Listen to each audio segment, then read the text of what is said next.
J'aimerais vous raconter aujourd'hui une histoire, une des plus belles que j'ai eu à raconter selon moi, et je la dédicace au petit Shai Hakoun pour sa réussite. C'est l'histoire du Rav Tzvi Hirsch Halevi, qui était un des plus grands maîtres du judaïsme allemand du XVIIIe siècle. Et en plus de ses 12 enfants, lui et sa femme, la rabbinite, ont adopté un jeune enfant du nom de Mayer Amschel. Le Rav et sa femme l'éduquent comme leur propre fils, lui donnant tout l'amour qu'un enfant doit recevoir, et cela dans la stricte observance de la Torah et des mitzvot. Et quand Mayer est devenu assez mûr, il a voulu prendre son indépendance et est parti vivre et travailler dans le village voisin. Quelques semaines après son départ, la famille du Rav commence le grand nettoyage de la maison en vue de la fête de Pessah.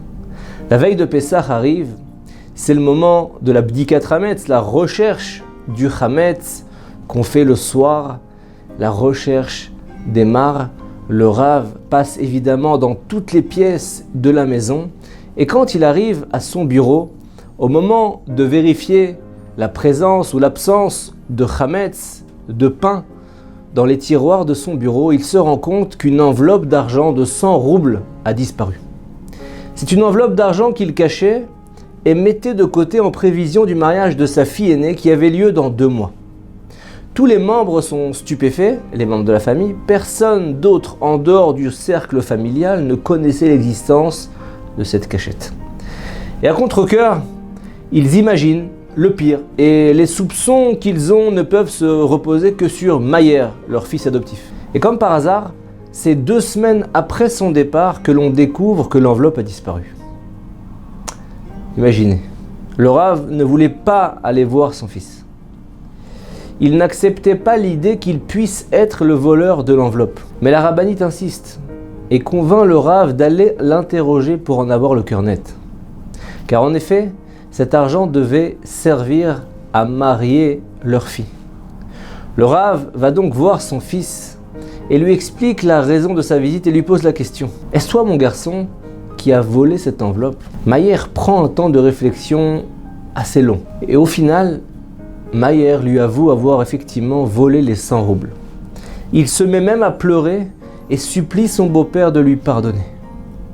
Il lui tend la somme de 50 roubles, puisqu'il commençait à travailler dernièrement, et il lui promet que dans quelques semaines, il réussira à réunir les 50 roubles restants. Le Rav n'en revient pas. La famille est écœurée devant tant d'ingratitude. Eux qui l'ont éduqué, qui lui ont donné tout l'amour qu'un enfant a besoin. Et même s'ils l'ont eux-mêmes soupçonné, toute la famille n'arrive quand même pas à croire que venant d'un garçon d'ordinaire tellement vertueux, cela puisse arriver. Et quelques jours plus tard, le chef de la police locale frappe à la porte du Rav Halevi. « Rav, lui dit la police, nous avons retrouvé le voleur. Un homme complètement ivre hier soir à la brasserie de la Grande Place s'est vanté d'avoir volé 100 roubles au guide spirituel de la communauté juive, vous-même. Le responsable du bar l'a dénoncé aux autorités et le coupable vient d'être arrêté. » Le Rav Halevi lui dit que ça doit certainement être une erreur parce qu'il a déjà trouvé le voleur et a récupéré déjà une partie de la somme dérobée. Mais quand le policier sort l'enveloppe de sa poche, le Rav est ébahi. Le policier tient en main une enveloppe identique à celle qu'il a perdue et en regardant de plus près, il s'agit bien de son enveloppe à lui, puisque le Rav reconnaît son écriture sur l'enveloppe et la couleur de l'enveloppe.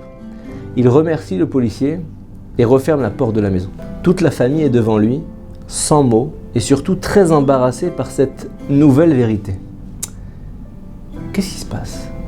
Comment est-ce qu'ils ont pu douter de Mayer ? Et pourquoi Mayer aurait-il menti ? Pourquoi s'est-il fait passer pour le coupable ? Le Rav est tout de même soulagé d'apprendre que son garçon adoptif, qu'il a éduqué comme son fils, ne soit apparemment pas coupable de vol. Il sort et se rend immédiatement en direction du village voisin pour demander des explications à son fils adoptif, Mayer Amschel. Mayer se sent très gêné d'avoir menti à son beau-père, il s'explique et il lui dit « Papa, comment avez-vous pu imaginer que je vous ai volé ?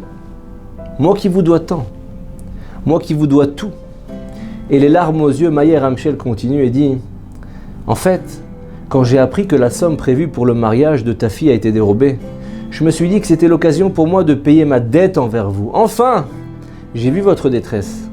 Je savais que si je vous avais proposé une aide financière, vous l'auriez refusée. Je vous ai donc laissé m'accuser à tort pour avoir, oui, enfin, l'occasion maintenant que je gagne ma vie, de vous soutenir en remboursant les 100 roubles. Le mensonge était, oui, très lourd à porter pour Mayer. Toute la communauté, toute la ville était au courant. Une grande honte s'est mise autour de ce Mayer. Et il se met à pleurer, soulagé d'avoir enfin pu avouer la vérité au Rav. Et le Rav Tzvi Hirsch Halevi est rassuré par l'honnêteté de son petit Mayer, impressionné par le fait qu'il ait été prêt à se faire passer pour un voleur pour lui venir en aide. Et en larmes, il prend Mayer Amschel dans ses bras et l'embrasse affectueusement. Et avant de partir, il regarde Mayer Amschel avec profondeur et le bénit avec une grande ferveur, lui qui était un des grands guides spirituels de la communauté juive allemande. Il lui dit « J'implore le maître du monde, j'implore Akadosh Baruch Hu. Si toi, Mayer Amschel, tu as pris sur toi la douleur de la honte, la responsabilité d'un vol, uniquement par reconnaissance par tout ce que nous t'avons donné, alors je demande au Créateur de récompenser ton honnêteté et ton courage en t'accordant à toi et à tes descendants ces bénédictions. Puisse la richesse ne jamais quitter ta famille. » Eh bien, Mayer Amschel Rothschild devient le premier banquier de la grande et célèbre lignée de la famille Rothschild, connue et reconnue dans le monde des affaires et de la philanthropie. Lorsque Hachem décide de donner la richesse à un homme, cette richesse est infinie. Si on décide de donner, alors Hachem décidera de nous donner.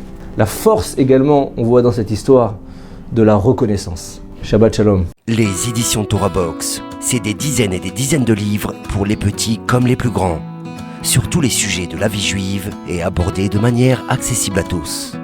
Paracha, histoire pour les enfants, construction personnelle, couple, Shabbat, fête juive, biographie. Chaque mois, c'est 2 nouveaux livres édités, vendus au prix les moins chers du marché et livrés partout dans le monde. Il vous suffit de les commander sur le site Torah Box à tout moment, pour les offrir à votre communauté, à vos proches ou pour renforcer vos connaissances avant les fêtes. Les éditions Torah Box, des livres sur mesure pour vous.